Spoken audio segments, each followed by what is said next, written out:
Willy got up from the corner of the bed. He said, Andy, he said, you know what I do with hookers? And he grabbed 3 items like this.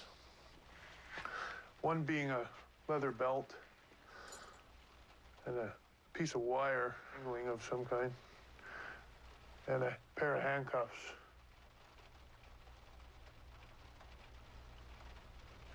He proceeded onto his knees onto the bed and pretended there was a woman in front of him, stroking their hair. He motioned with his left hand, grabbing an arm that wasn't really there, and with his other hand, he pretended to slip on handcuffs. Once he got the handcuffs on, he grabbed his belt and he motioned about putting this belt around their neck, stroking their hair, saying it was all going to be all right, it was going to be all over now. He got up from the bed, sat back down, and looked at me and said, do you know how much people bleed? You wouldn't believe how much people bleed. He says that after that, he says, I take them to the barn, hang them, and gut them.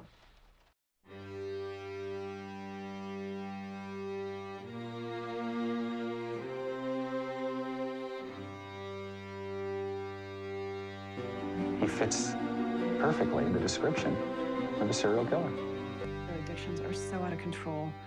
They're either high when they're making the decisions about whose car they're getting into, or they're so desperate to get high that they're going through acute withdrawal, which makes them physically really ill, that they're making bad judgment calls about whose vehicles they're getting into to turn tricks.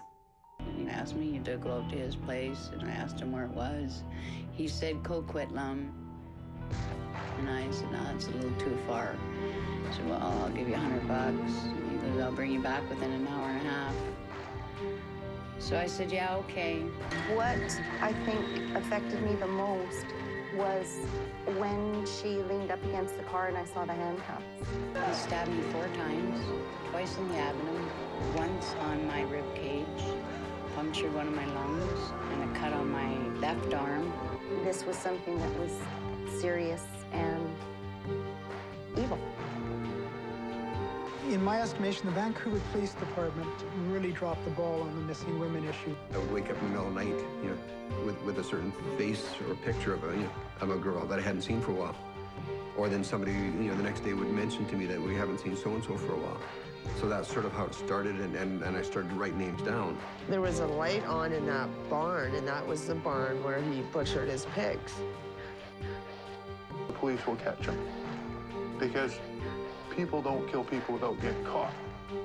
Really not in my mind ever thinking at that time that he could be a serial killer or anything like that.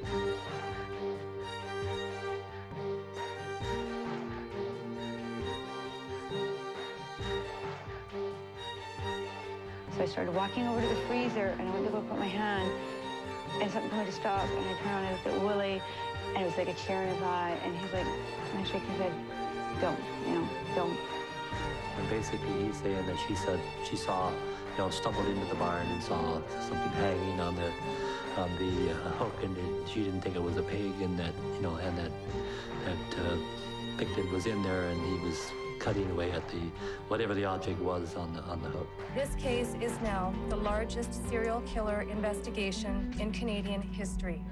I said it is going to be one of the most horrendous crime scenes ever investigated. The individuals involved in that investigation are going to have nightmares till the day they die.